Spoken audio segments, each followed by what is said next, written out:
Olá, pessoal, tudo bem? Eu e o Ulisses aqui novamente, dessa vez para falar sobre uma consulta formal que a gente chama do Juros, que é, na verdade, uma assembleia. Então, a gente vai explicar um pouquinho o que muda, né? Porque aquele monte de página que chega para vocês é meio chatinho para entender. Então, a gente sugere que vocês aprovem, porque foi a gente mesmo que pediu. A ideia é simplificar, é facilitar a vida dos nossos cotistas. A gente vai dividir em 3 blocos, que são os 3 tópicos principais que a gente vai ter de alteração. Ulisses, compartilha com a gente, então, o que é essa primeira alteração que a gente vai fazer? É uma simplificação, né, do regulamento, acho que você até trouxe o regulamento para a gente dar uma olhadinha. Muito bem, a gente, de fato, tem uma nova norma da CVM que rege todos os fundos de investimento, que ela entrou em vigor, e todos os fundos vão ter que trocar o regulamento até o final do ano que vem. E a gente já optou por fazer isso agora porque tem alguns ganhos qualitativos bem importantes para os investidores.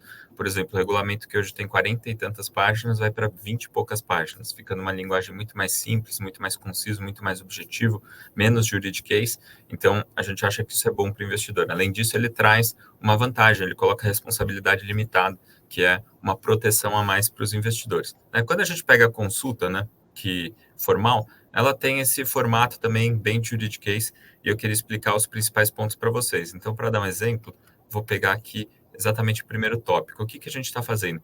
A gente está pegando e simplificando a redação da rentabilidade alvo do fundo. Então, hoje, o fundo ele busca entre 1,5% e 2,5% acima dos títulos públicos equivalentes, com duration similar, etc.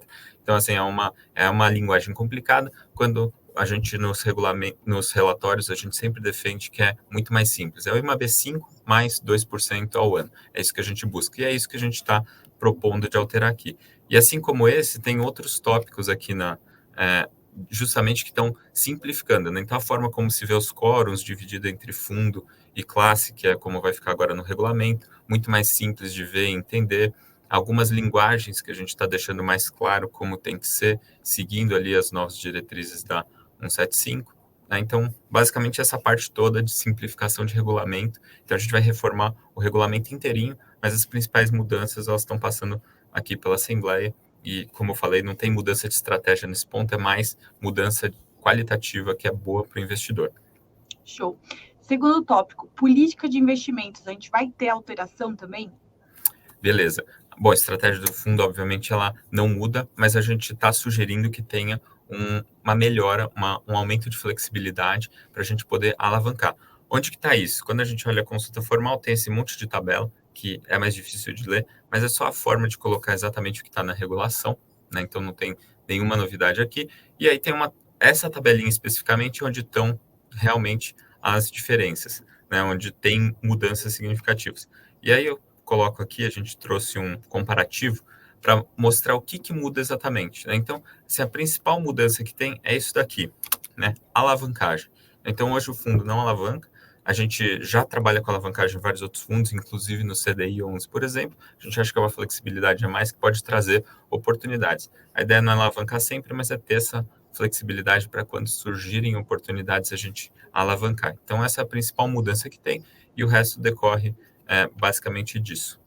Tá bom? Maravilha. A ideia é também conseguir agregar sempre mais resultado para o nosso cotista, né? A gente está sempre buscando a melhor relação de retorno sobre risco para os investidores. Perfeito. E o último ponto é sobre amortização. Acho que entra bastante no item da última oferta, né, que a gente teve agora. Então, explica aí o que seria essa alteração. Perfeito. Né? Como todo mundo já sabe, a gente sempre fala que a gente só faz distribuições quando a cota patrimonial estiver acima de R$ 100. Só que tem uma questão técnica, quando a gente faz uma oferta nova, eventualmente esse preço de R$ 100 contabilmente ele sobe, e aí para a gente continuar distribuindo nesse mesmo critério do que tiver acima de R$ 100, a gente precisa de uma autorização dos investidores para poder fazer o que a gente chama de amortização. Então, o que a gente está pedindo aqui nesse item 7 para os investidores é isso, para a gente poder em função aí dessa quinta oferta que a gente teve agora, para a gente conseguir fazer a amortização e continuar pagando as distribuições para os investidores do que tiver acima de R$ 100 na cota patrimonial. E aí, para não precisar ficar pedindo isso de novo para os investidores, nas próximas vezes a gente está sugerindo também ajustar isso no regulamento, que é esse item 5 aqui, justamente para não ter mais essa burocracia para frente. E aí, os outros últimos 2 itens que tem na Assembleia, na consulta formal, né, na verdade, é justamente consolidar, então, todas essas mudanças do regulamento e permitir que gestores, assim como eu, por exemplo, ou como sócios da Sparta, possam votar também nessa Assembleia. Então, basicamente é isso que está vindo na Assembleia. A gente acha que, de maneira geral, são tópicos bastante positivos, são mudanças boas para o investidor. Então, e ficamos à disposição se tiverem qualquer dúvida. Combinado. Contamos com a participação de vocês. A gente sabe que a maioria das pessoas nem passa batido, né, por esse e-mail, mas qualquer dúvida também que vocês tiverem, fiquem à vontade para mandar. Muito obrigada, gente. Até mais.